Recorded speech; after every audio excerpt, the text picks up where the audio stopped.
Breaking tonight, new legal action against former President Trump over his efforts to overturn the 2020 election. Special counsel Jack Smith filing a new indictment in Trump's federal election interference case. The move, a direct response to a Supreme Court ruling giving former presidents immunity for official acts in office. What the change could mean for Trump. And new details on Vice President Kamala Harris's first sit-down interview since becoming the Democratic nominee. Also tonight, an urgent warning from health officials as mosquito-borne illnesses surge nationwide. A New Hampshire resident dying after contracting Triple E. The rare but lethal virus putting communities across New England on edge. We speak with an expert about what you should know and the action you can take to fend off the disease. The deadly tire explosion at a Delta Airlines facility. What we're learning about the blast killing at least 2 people and leaving another injured. Hostage rescue. The intense operation to free an Israeli hostage held for more than 10 months. The dramatic video as Israeli Defense Forces rescue a man held by Hamas in an underground tunnel. His family members racing to the hospital to see him for the first time. We'll take you inside the mission to get the father of 11 out of Gaza. Disturbing video as an Ohio officer kicks a suspect who was on the ground. The police admitting the suspect was complying with orders. The community left outraged, now calling for answers. California's new firefight. The state deploying a brand new air tanker to combat wildfires. Could it be the game-changing tool to fight off the flames? Plus, Coach Mom. Meet the mother-son football duo going viral. How she's drafted her own playbook to make sure her son has success on and off the field. And the excruciating heat baking 82 million Americans when we could finally see some relief. Top story starts right now.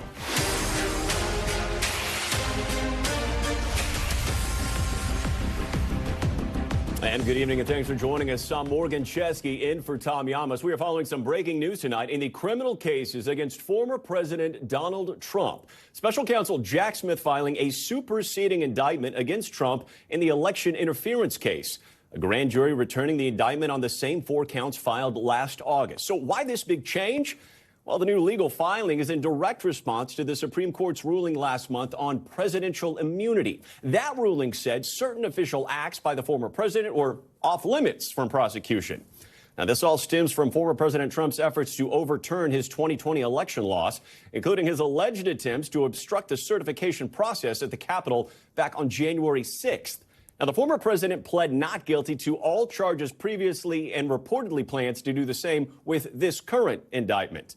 To break down what this new indictment says and what it could mean for the case, I do want to welcome Danny Savalos tonight, our NBC News legal analyst. Danny, try to catch us back up here as best you can. Remind our audience what the Supreme Court ruling did and what is this superseding indictment? The Supreme Court granted immunity in some circumstances for former presidents, and they really fall into 3 categories. For purely core presidential conduct, there may be absolute immunity. And then on the other end of the spectrum, for something that is purely private, even Trump's own attorney conceded that purely private conduct may be prosecuted after a president leaves office. Perhaps the thorniest area is the middle, the presumption that presidential conduct is presidential, but it is a rebuttable presumption in that large area in the middle, something that isn't one of his core powers, like appointing an ambassador or something like that. There you get into a debate, and there most likely it's an evidentiary hearing, something like that. What the special counsel's office has done here is slim down and essentially obtain what's called a superseding indictment. I have to tell you, Morgan, the last superseding indictment I got, and almost all of them, are usually more charges. It's more stuff that the government has found against your client. It's usually bad news. It's very unusual to get a slimmed down superseding indictment, and that's exactly what the government has done here. Just by way of example, they've removed the allegations, essentially,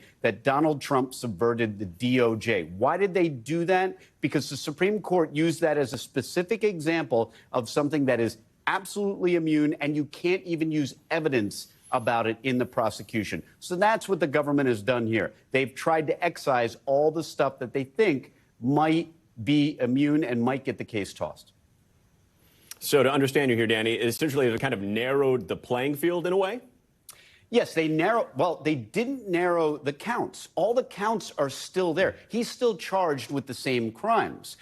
In a sense, what they've done is taken this indictment and just slimmed down the evidence they plan to rely on. So they're essentially saying, we still think he committed crime 1, 2, 3, and 4, but we're just relying on less evidence because all you need is evidence beyond a reasonable doubt. You don't need all the evidence in the world. As long as you can get to beyond a reasonable doubt, you don't need to pile it on. But the government, especially the federal government, likes to win. They win almost all the time, statistically. We're talking 96% of the time they get a conviction on an indictment. So they're very careful about what they put in an indictment, and they must have gone back with a magnifying glass and asked themselves, and I'm sure in very challenging meetings, do we think we can get to beyond a reasonable doubt if we excise this stuff, including, for example, the DOJ allegations that he used the DOJ to overturn the election? And they felt that, yes, we can. So they took it to a grand jury. Now we have a superseding indictment. A good context there. Danny, we knew this case was already likely pushed back until after the election. What does this do to the calendar now? It explodes it. It's just not going to happen before the election. It wasn't likely to anyway.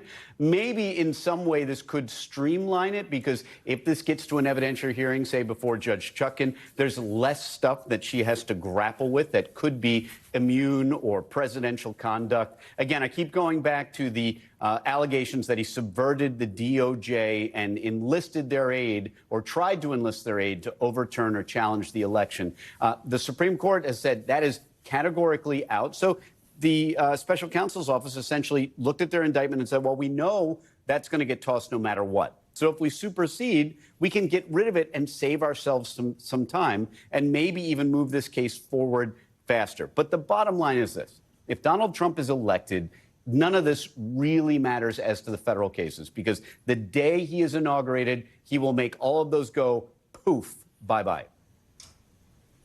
And 70 days to go to find out what happens next. Danny Savalas, thanks for breaking it all down tonight. And for more on how former President Trump's legal battles could impact the presidential election in a mere 70 days, let's bring in NBC News correspondent Vaughn Hilliard with us this evening. Vaughn, good evening. First, I want to ask you about what we've heard from the Trump campaign about the indictment Danny was breaking down.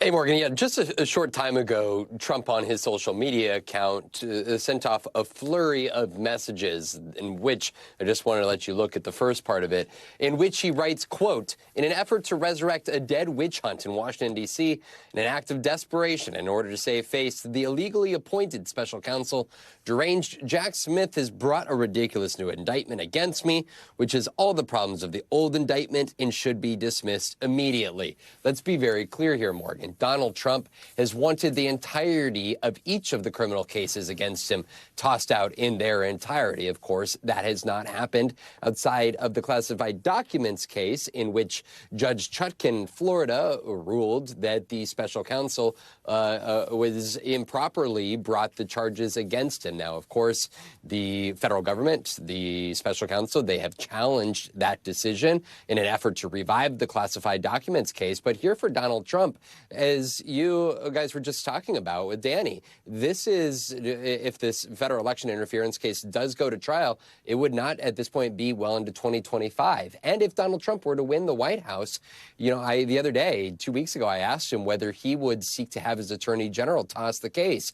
And while he didn't answer explicitly to me whether he would intend to do so or not, Morgan, he would have that power of the presidency to order for this federal case to be removed here. And we should also note, Morgan, that the sentencing date for those 34 felony counts that he was found guilty of in Lower Manhattan on those New York State charges related to the hush money scheme, that decision is going to be on September 18th. But the immunity decision impacted this case potentially as well here in New York. On September 16th, Judge Merchan, at the request of Donald Trump's attorneys, are going to make the determination of whether some of the evidence that was brought in that case was brought improperly based based off of the Supreme Court immunity decision. And so there is a lot at play here for Donald Trump, not just legally, but also politically. And as you saw from that social media message, Donald Trump clearly irate, and he wants the entirety of this case tossed out. But as of right now here at the end of August, that is yet to be the case.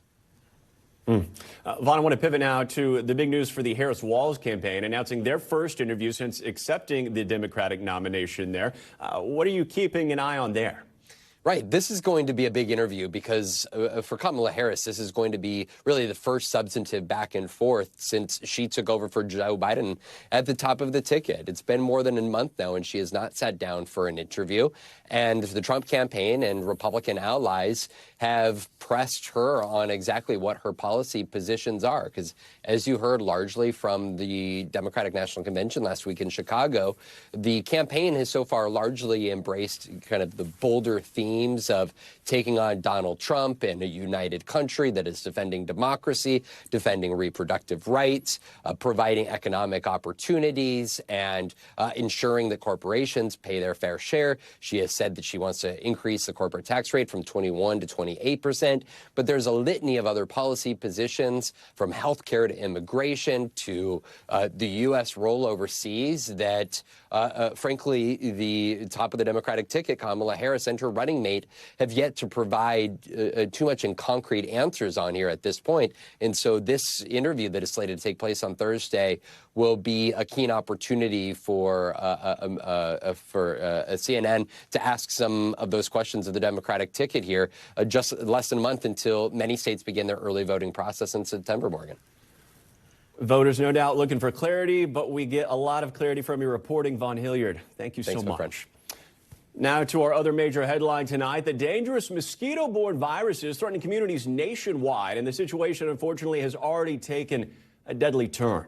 New Hampshire officials say at least one person died after contracting triple E, also known as Eastern equine encephalitis. Right now, health officials are warning about an elevated risk for mosquito-spread diseases across the country. Take a look at this map. It highlights the areas that are currently being impacted. West Nile virus, now detected in 33 states. Triple E, currently found in 5 states. Massachusetts, New Jersey, and Wisconsin have seen both of those viruses. Now, while triple E is rare, it's also incredibly serious. As we mentioned, it spreads through a mosquito bite. Those at the greatest risk for the disease are over the age of 50, under the age of 15, and it's potentially lethal, with 30% of those infected later dying from it. We'll speak with an expert in just a moment. But starting tonight, Massachusetts communities at high risk are being asked to stay inside while officials begin spraying by ground and by air. And a similar scene is playing out in New York City, where the health department is spraying to prevent the spread of West Nile virus. And that is where we find our Ellison Barber, who is in Central Park tonight. Ellison, I want to go back to New Hampshire if we can, and that deadly case of triple E there. What more are we learning about that fatal case? So, Morgan, health officials are only identifying this person as an adult, an individual, they say, who was from Hampstead, New Hampshire. They say that they contracted triple EV through a mosquito bite and then started to have central nervous systems failures, reactions. They were hospitalized and ultimately passed away from the illness. Look, triple EV is an incredibly serious infection. It is spread to humans through mosquitoes that are infected with the virus. It is rare, but it can be deadly. About a third of people who contract triple EV, according to health officials, die from it. New Hampshire says they have not had a case in a human since 2014, 10 years ago. And when that happened, there was 3 different individuals that had been identified as infected. 2 of them passed away. Right now, there are reports of triple EV detections in New Hampshire, Massachusetts, and also Vermont. Officials in those areas, they are telling people to be diligent now, to wear long sleeves, to use bug repellent that has DEET in it if they feel comfortable with that. And that's the best way to stay safe at this point, because ultimately they say the problem and the risk of triple EV in these areas, and in New Hampshire in particular, won't be over until the fall, when there's the first hard freeze and these mosquitoes die off. Morgan. Yeah, still months away from those really cool temperatures moving in. Back to where you are in New York City, where concerns are growing over another mosquito-borne illness here, West Nile virus. What are officials recommending to residents there in New York to protect themselves?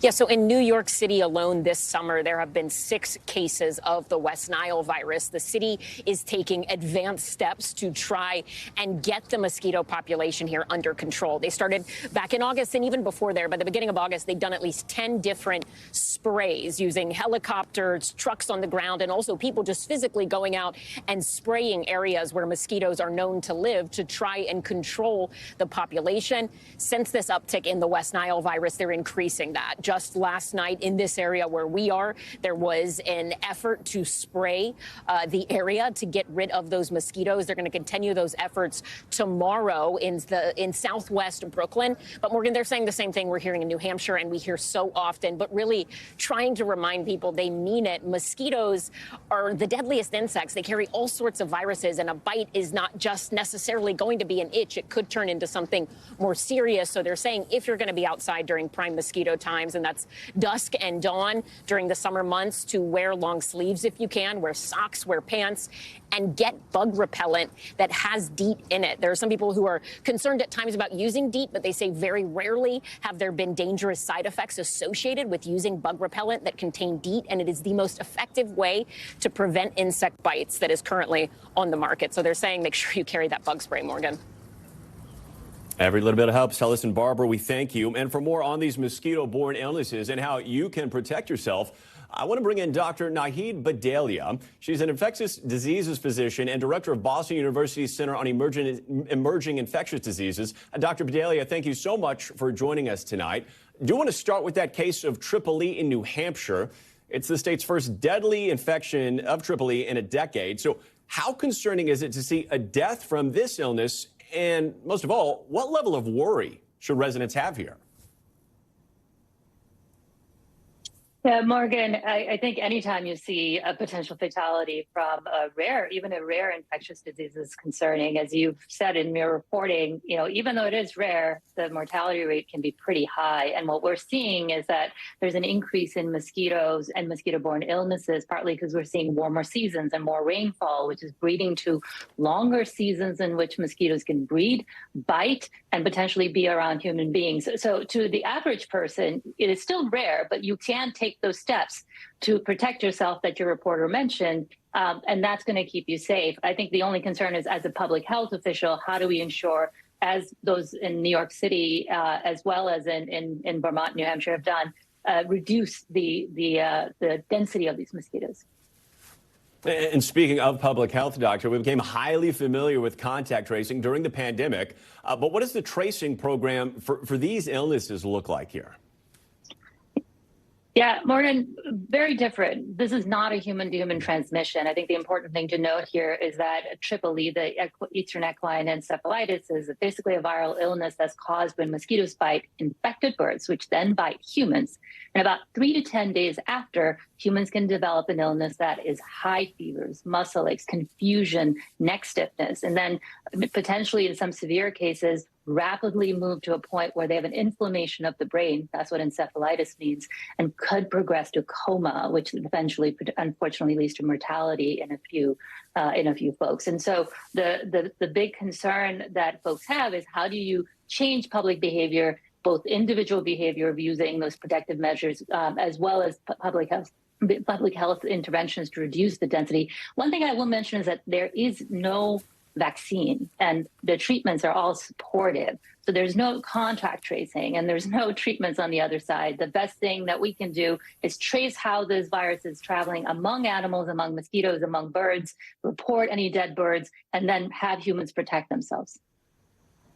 All right, good insight. Dr. Badalia, we thank you so much for joining Top Story tonight. Want to turn now to the extreme weather making waves nationwide, specifically heat waves. As temperatures soar tonight, more than 32 million people are under severe storm threats. Heavy winds and rain stretch throughout the Midwest as scorching heat is now making its way east. Maggie Vespa's in Chicago, where heat and humidity are making for miserable conditions.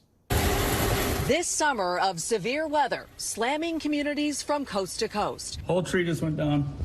She's done. From hail in New England to a torrential downpour in Minnesota that sent state fairgoers running, and triple-digit heat index values broiling tens of millions across the Midwest and now expanding east. In Philadelphia, close to 60 schools are closing early today and tomorrow with near 100-degree temps expected tomorrow. They're not fully equipped for the air conditioning and prepared for the children to come back. Chicago today feeling like a mind-blowing 115 degrees. That's crazy. Isn't that crazy? Yes. Horrible. How does that hit you? It's terrible. Crowds retreating to Lake Michigan. We have availability starting today. And calling AC repair shops like Deljo Heating and Cooling in droves. Our call volume is probably up 30% versus last week. Do you feel like the really hot stretches have become more common? Are you seeing more of them? Yes, I think they've become more common where we've had like weeks at a time where we're seeing 100-degree days.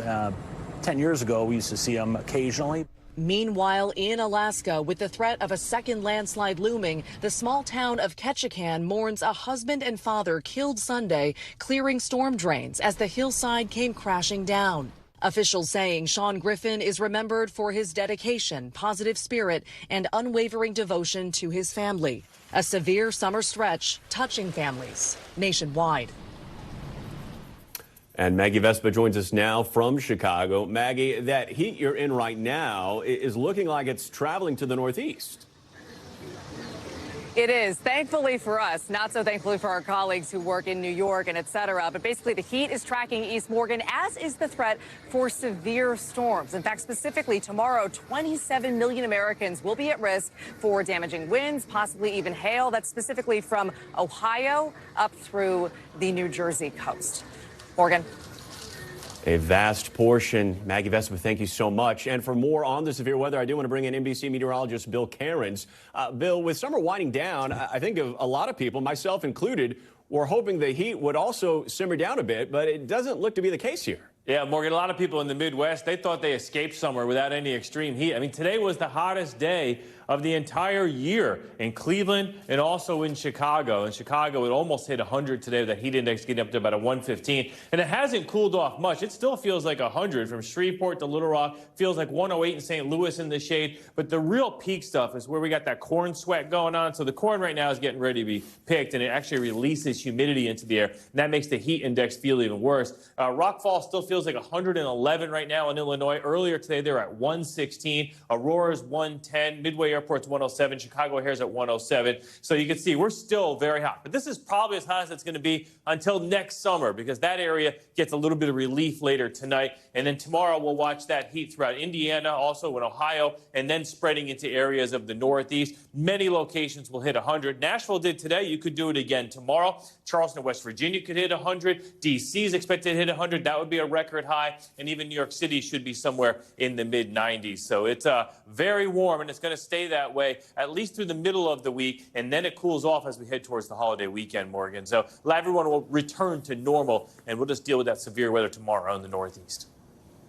Yeah, that cool down can't come fast enough. Bill Cairns, we thank you.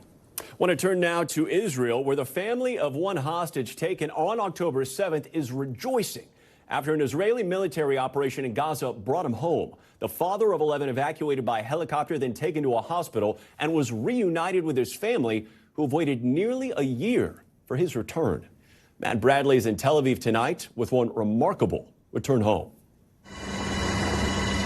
Tonight, freedom for a hostage held captive in Gaza.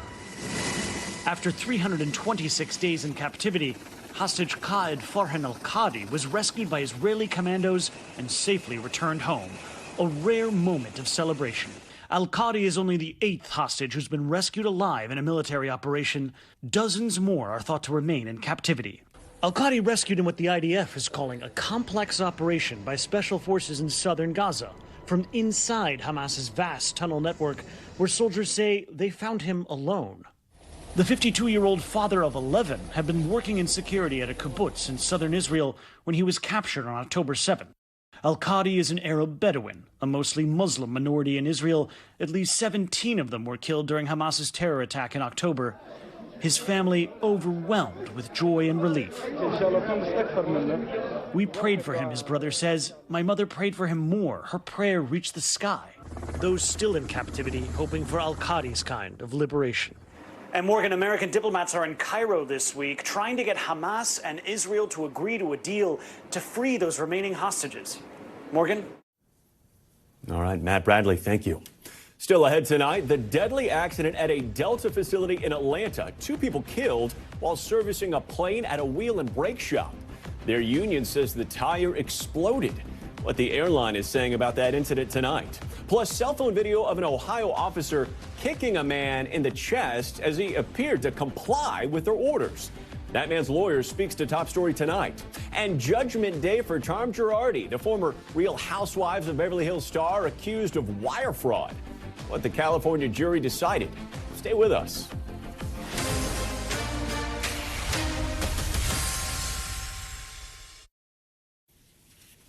And we're back now with a deadly explosion at a Delta Airlines facility in Atlanta. Tonight, 2 people are dead and another injured after an alleged explosion in the airline's wheel and brake shop. Now, an investigation already underway. For more on this tragic incident, Priya Sridhar joins us now from Atlanta. Priya, good evening. What more do we know about the situation here and, unfortunately, the victims involved?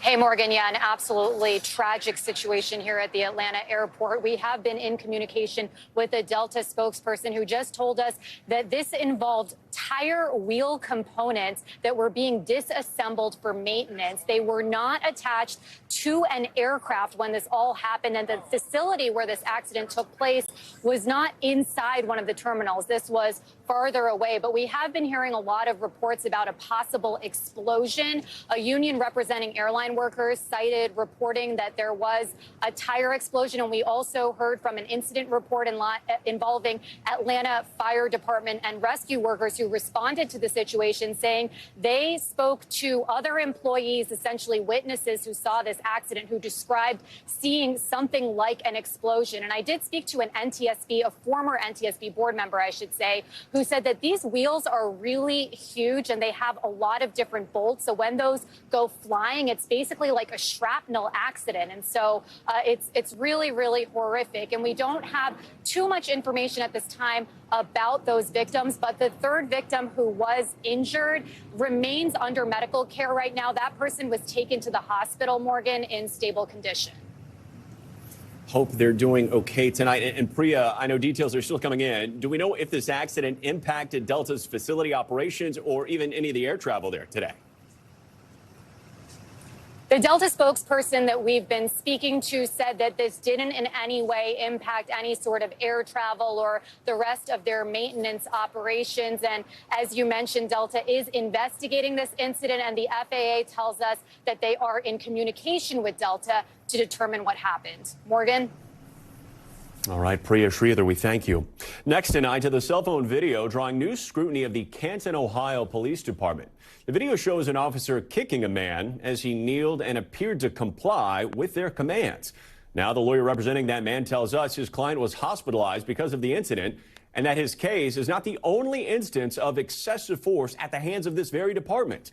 And we do have a warning. Some images in this report are disturbing. Here's NBC's Valerie Castro.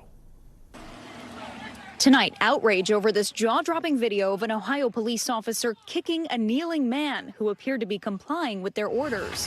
Oh! That cop still got out the car, ran to him, and drop-kicked him.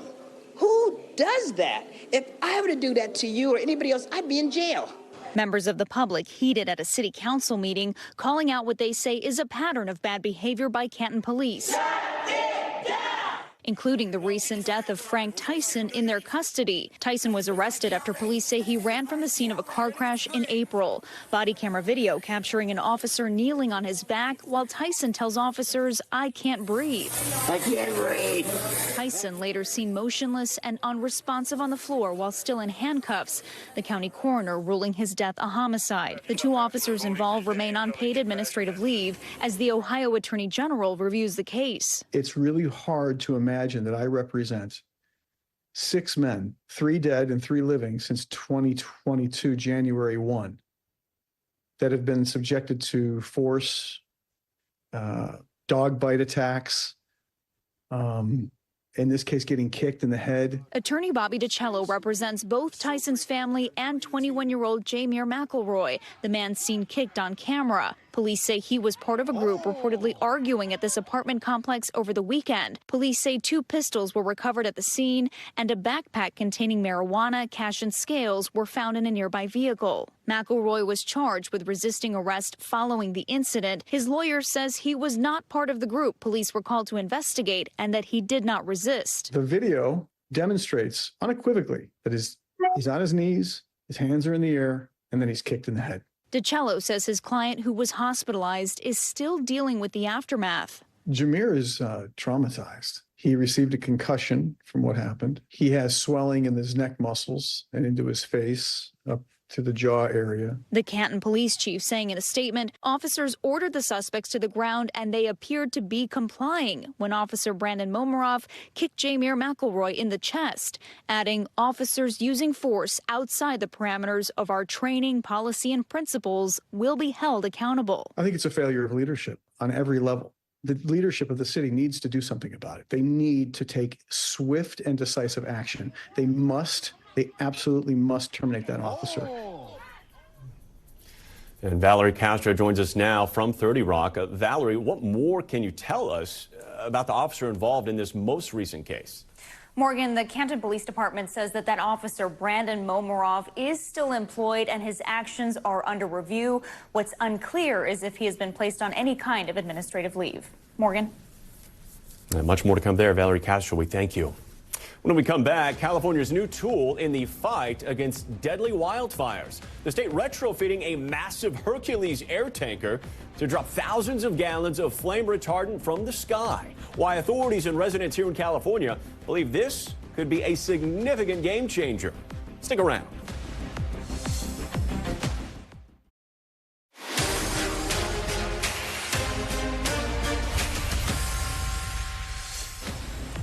And we are back with Top Stories news feed. A former Real Housewives of Beverly Hills star is found guilty of wire fraud. Disbarred attorney Tom Girardi convicted of embezzling millions of dollars from his clients over the course of a decade. The 85-year-old is the estranged husband of Real Housewives star Erica Jane. Investigators say Girardi used the stolen money to fund a lavish lifestyle. And another update, rapper Sean Kingston and his mother pleading not guilty to fraud charges. Video shows the pair leaving a Florida courtroom yesterday. They're accused of defrauding multiple businesses of more than $1 million since October last year. Prosecutors saying they bought luxury items such as jewelry, an expensive bed, and a Cadillac Escalade using fake bank wires and payment transfers. And we have shocking video of a driver slamming into a police car in Georgia during a traffic stop. Take a look. This is the patrol footage dash cam showing glass flying into the air as another car hits it. Statesboro Police says the officer was just inches away from a serious injury, but is doing okay. And football's famous Kelsey brothers have signed a podcast deal worth more than $100 million. That's Taylor Swift kind of money. Current Kansas City Chiefs tight end Travis and retired Philadelphia Eagles center Jason announcing the news just ahead of season 3 of their sports podcast titled New Heights. The brothers giving Amazon's leading podcast studio Wondery exclusive ad sales and distribution rights to the series. Back here in California, fire officials have expanded their fleet with what might be their most powerful tool yet. The C-130 Hercules air tanker taken to the skies for the first time this week, promising to give firefighters the upper hand when it comes to putting blazes out all across the state. And tonight, NBC's David Noriega breaks it down. California is using a game-changing new tool in its fight against wildfires. The state's fire protection agency, CAL FIRE, now the first in the nation to deploy its own C-130 Hercules air tankers to support firefighters on the ground and protect communities under threat. What's so great about them is just the amount of retardant they can carry, the range, the speed of these airplanes is so much more than the tankers we have now. It's just going to bolster our firefighting efforts that much more. The C-130 model has the ability to hold 4,000 gallons of fire retardant, more than 3 times the capacity of any other aircraft in CAL FIRE's fleet, and has the greatest range. The planes were originally used by the U.S. Coast Guard, but in December 2023, Congress passed legislation transferring 7 of them from the federal government to California. The first of those, stationed just outside of Sacramento after months of modifications, now ready for action.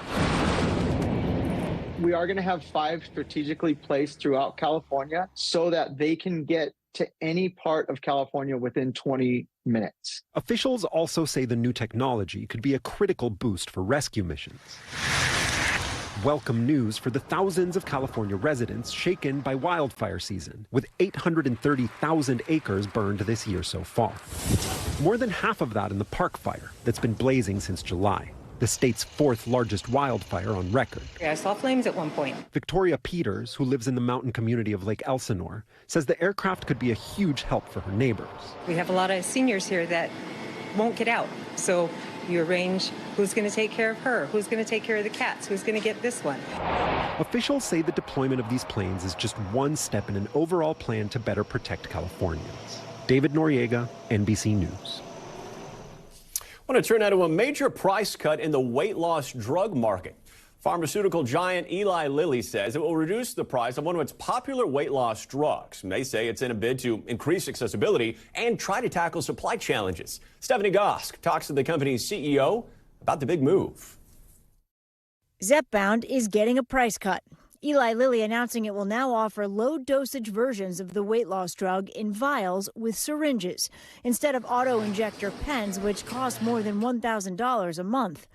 Now, patients with a prescription who are not covered by insurance will be able to buy a month's supply of the 2.5 milligram dose for $399 and the 5 milligram dose for $549 directly from Eli Lilly. We've been frustrated. We can't meet the incredible demand for this medicine.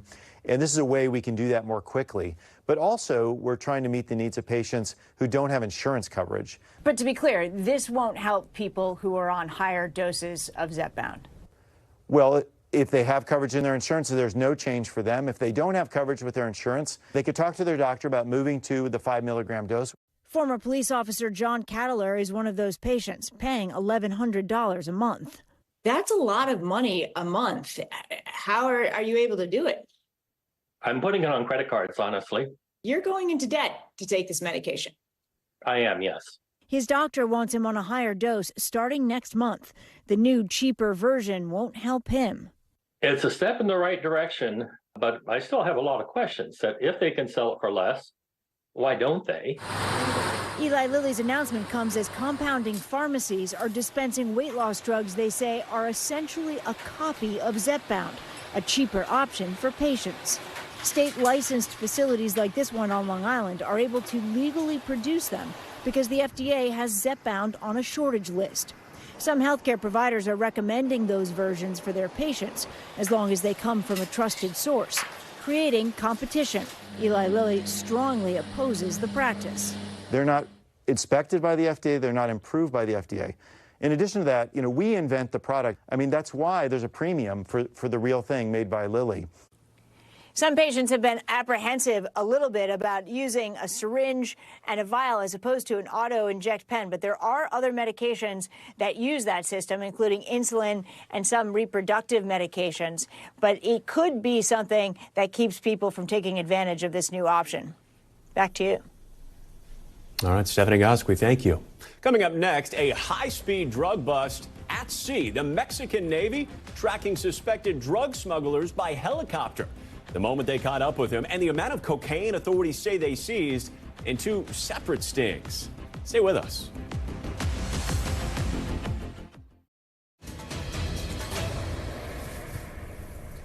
Back now with the Americas and the latest in Venezuela. Activists say more than 2,000 people have been arrested protesting the results of the presidential election 1 month after President Nicolas Maduro claimed he won and the Supreme Court backed him. This is coming as a top Venezuela election official says there is, quote, no evidence Maduro actually won. I want to bring in Maria Luisa Paul, a reporter for the Washington Post who's been covering the events in Venezuela extensively. Maria, I understand you have some new reporting in an article titled Scores of Detainees in Maduro's Post-Election Roundup Are Children. Strikes you. In that article, you write about how among the hundreds arrested there are some as young as 13 years old, some taken from their homes overnight. Can you tell us more about what you've learned about the people who are being detained as we speak in Venezuela?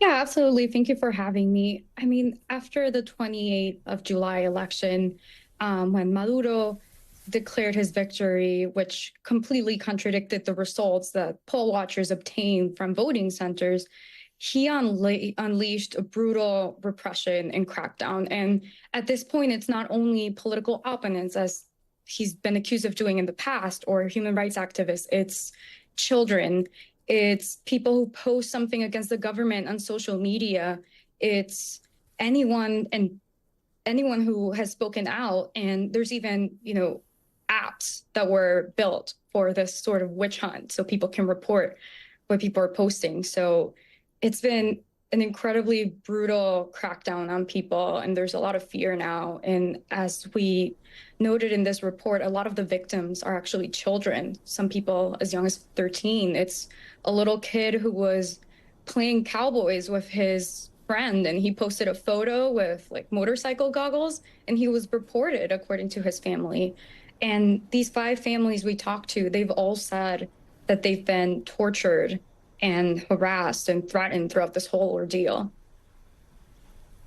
Heartbreaking stories. And I'm curious, just yesterday, Juan Carlos Del Pino, a Venezuelan election official, published a letter about what he calls a, quote, grave lack of transparency related to the election results. Del Pino also told the New York Times that he's gone into hiding now. How significant is it, in light of everything else that's happening in Venezuela, that an election official is also questioning the results here? Do you see that making an impact? I mean, this backs up the evidence that Maria Corina Machado and Edmundo Gonzalez, the opposition leaders, have shown throughout this past month. In the Washington Post, we did our own analysis of the ballots, and we proved that even if Maduro had won on all the 20% of the ballots that were not available, he still would have lost, because Edmundo Gonzalez obtained more than 60% of the vote over Maduro's 30%. So this is just another voice adding to this chain of evidence of Edmundo Gonzalez's victory. So now it depends on what the international community is going to do, and, movements and cracks within the own government. And I know you don't have a crystal ball here, Maria, but what do you think could be next for Venezuela? Do you think the protests will continue? I mean, it depends. The thing with protests is that Venezuela has had a wave of protests throughout the past 10 years, basically. And they've worked for a while, and then they haven't. And at the moment, there's just a lot of fear because, as we've talked about already, it's more than 2,000 people that have been arrested in this context. So at the same time, the international community has done its work and try to open some lines of negotiation. There could be more coming in this time. But I think ultimately it will depend on the Venezuelan people as well. And if the opposition at least is trying to form some cracks within the military, who were the ones that were overseeing the whole election, so they would know what the results really were. So much uncertainty, but we appreciate you putting a spotlight on as much as you can. Maria, we thank you for joining us tonight. Thanks for having me. Of course. I want to turn now to Top Stories Global Watch. We begin with the deadly dam collapse in Sudan. The UN is saying at least 30 people have been killed. Up to 200 more are missing after heavy rains caused the dam in the eastern part of the country to burst. Now, we've learned at least 20 villages and 50,000 homes were impacted. Dams, roads, and bridges across the country were already in disrepair, in part due to the ongoing civil war that has raged in Sudan since spring of 2023. Ongoing demonstrations over the rape and murder of a doctor trainee in India took a very violent turn. Police in riot gear were firing water cannons and tear gas at protesters in Kolkata, near the state-run hospital where the 31-year-old woman was killed. Her death has sparked demands for justice and safety for women in hospitals. A police volunteer has been arrested in connection to the crime, but protesters are calling for the resignation of the state's chief minister. At least 100 protesters were arrested, according to police. And Mexico's Navy seizing more than 7 tons of cocaine after a dramatic high-speed chase. Take a look. This is Navy helicopter footage showing several motorboats racing through the Pacific southwest of Manzanillo. Authorities eventually caught up to the suspects, detaining 15 people and seizing 5.6 tons of cocaine. In a separate sting operation at sea, the Navy also confiscated 1.6 tons of other drugs. Just ahead, You can call her coach. The mom more than earning her title, proving that she's not just an MVP as she teaches her son how to play the game he loves. How she's inspiring her son to go the extra yard and then some, standing on the sidelines every step of the way. Stay with us.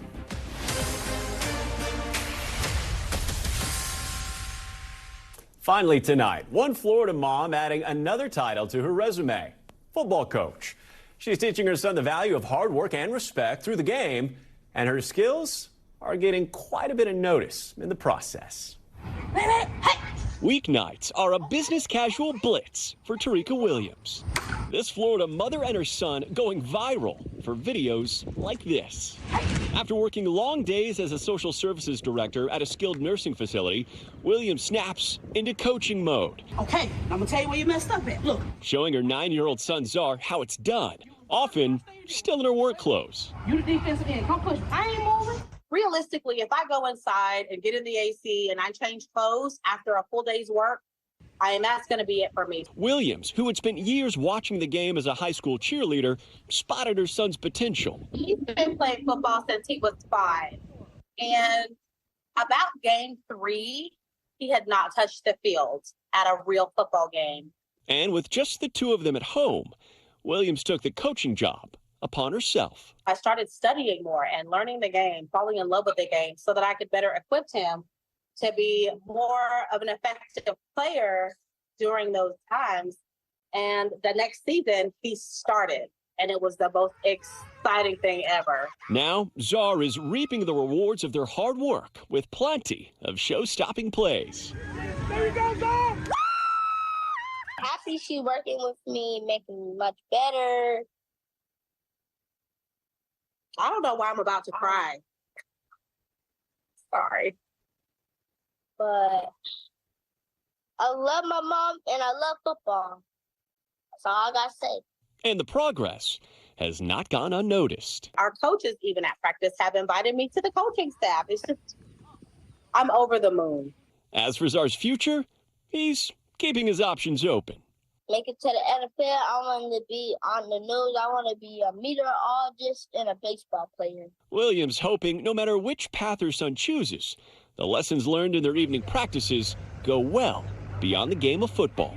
Work ethic, how to be involved and devoted and dedicated without giving up, no matter how tired you may feel or how long your day may have gone. I have to show up for him and be full regalia, ready to give him my all. Pursuing his passions with his forever teammate by his side.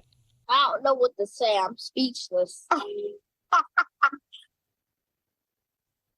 just proud of my mom. That's it. Loving his mom and football. Sounds like he's got his priorities pretty straight. Thanks for watching Top Story. I'm Morgan Chesky in for Tom Llamas. Stay right here. More News Now is on the way.